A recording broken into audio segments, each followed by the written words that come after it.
এই হাদিসটির প্রেমে পড়ে গেছি, তো আপনারাও শুনে যান।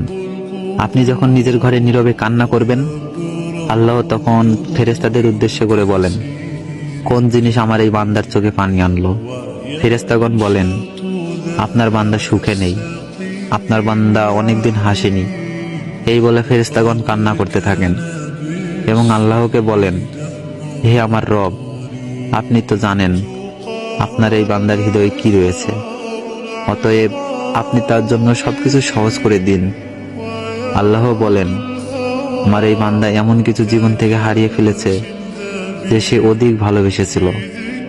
অতএব আল্লাহ বলেন, আমি শপথ করছি, আমার বান্দা যা তার জীবন থেকে হারিয়েছে তার চেয়ে উত্তম জিনিস আমি তাকে এনে দিব, যা দেখে দুনিয়া ও আখিরাতে সবাই বিস্মিত হবে।